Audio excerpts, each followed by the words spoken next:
Hai, selamat siang teman-teman. Dengan Tasya di sini. Pada hari ini saya mau membahas 3 perusahaan yang bergerak di sanitary, jadi toilet gitu, dan teman-temannya. Jadi wastafel, pokoknya ya yang dalam toilet lah ya. Nanti saya akan bahas 3 perusahaan ini seperti biasa akan saya bahas satu-satu, terus saya compare secara fundamental.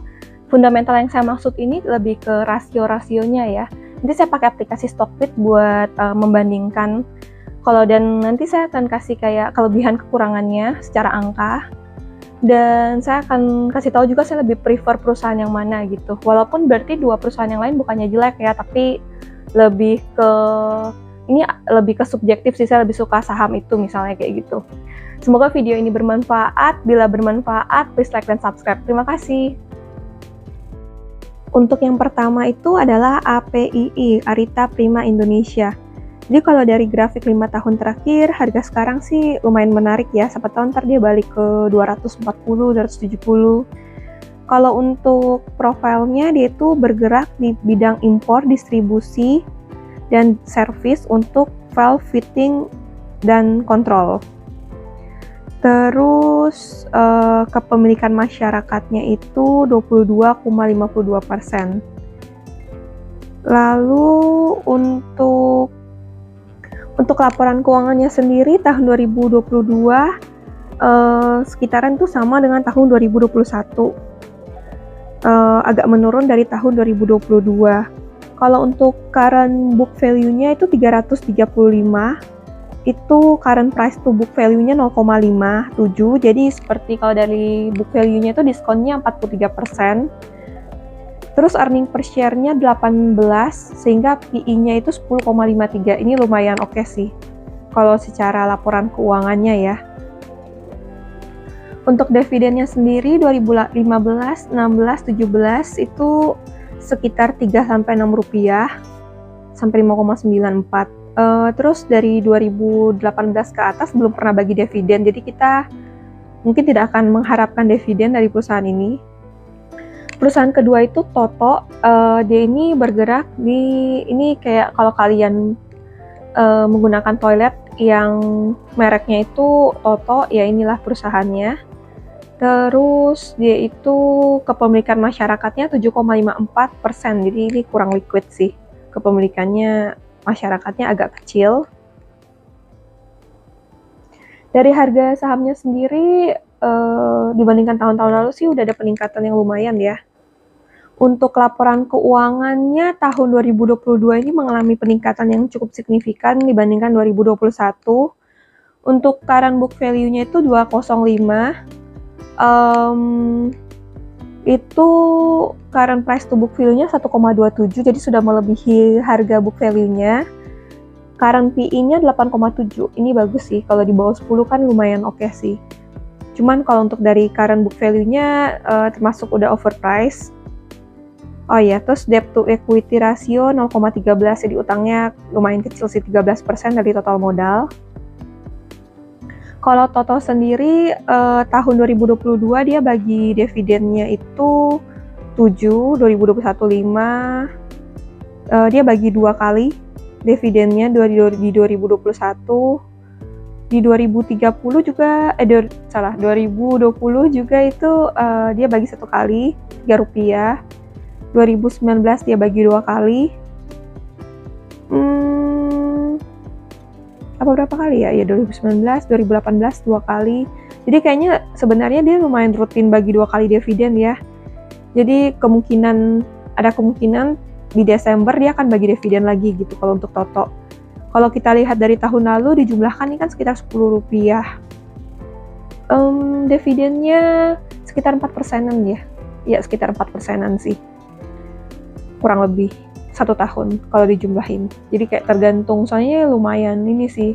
2019 Rp11, jadi ya mungkin kurang lebih 4% 1 tahun, ada dividennya lumayan.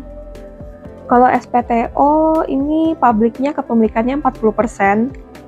Terus dia ini anaknya Surya Toto, bukan anaknya Surya Toto sih, tapi dia ada pihak afiliasinya adalah Surya Toto gitu. Kepemilikannya sih dimiliki oleh Multi Fortuna sama Surya Paramitra Abadi. Tahun 2022 laporan keuangannya menurun sedikit, terus untuk current book value-nya Rp492 kalau dibandingkan sama current price to book value 1,15, jadi udah overpriced sedikit. Terus PE rasionya di bawah 10, 9,65. Terus untuk debt to equity ratio 0,18, berarti ini sama kayak Toto yang tadi ya, 18% doang total utangnya dari dibandingkan total equity. Dividennya tahun 2022 itu 25, tahun 2021 25, ditambah 10 berarti 35, tahun 2020 itu 40, karena 2 kali bagi 2020. Jadi sebenarnya yang paling royal dividen kayaknya ini SPTO ini sih, kayak kemungkinan November Desember nanti dia bagi dividen lagi. Kalau dia bagi dividen lagi, mungkin ini kalau kita bisa lihat dividennya itu sekitar Rp40-35 sih satu tahun. Kalau Rp40-35 itu berapa ya? Kalau Rp40 dibandingkan 565 sih 0,7, berarti 7%. Jadi Rp40 dari 565 itu dividennya sekitar 7%. Kalau Rp35 itu sekitar 6%. Jadi dividennya sekitar 6-7%. Kalau berdasarkan dividen yang dibagi tahun 2021 dan 2020. Jadi ini bukan sesuatu yang kepastian, tapi diprediksi secara historical dia tuh rutin bagi dividen satu tahun 2 kali, dan kalau dijumlahkan sekitar 6-7%. Jadi ini lumayan sih. Sedangkan harganya sekarang ya menurut saya sih masih oke sih, masih lumayan murah. Oh ya, kalau API ini kayaknya dia bukan lebih ke toilet banget ya, tapi lebih ke ini pipa-pipanya sanitary. Sedangkan kalau Toto kan dia banyak yang kayak wastafel dan lain-lain. Tapi ini termasuk sanitary sih soalnya, tapi beda bagian aja. Jadi kalau kita bandingkan API, Toto, SPTO, API ini market cap-nya kecil banget ya. Yang paling tinggi sih Toto 2,6T, tapi itu pun menurut saya masih agak kecil. SPTO 1,5. Tapi kepemilikan masyarakatnya si Toto ini kan kecil banget, di bawah 10%, sedangkan SPTO lebih gede gitu. Jadi kalau saya sih lebih memilih SPTO. Terus kalau dari PE-nya yang paling kecil Toto sih dibandingkan SPTO dan API. Terus untuk current book value-nya itu yang paling murah API ya, tapi API ini nggak liquid. Saya sih sebenarnya nggak begitu suka perusahaan yang tidak liquid gitu, jadi saya mungkin tidak akan memilih API. Kalau SPTO dibandingkan sama Toto lebih kecil SPTO ya untuk current price to book value-nya. Terus tadi apa ya? Lebih ke PE rasio tadi lebih tinggi SPTO dikit. Lalu untuk yang debt to equity ratio, Toto ini 13% dari equity, SPTO 18%, tapi ini sebenarnya tiga-tiganya masih kecil sih, lumayan kecil gitu.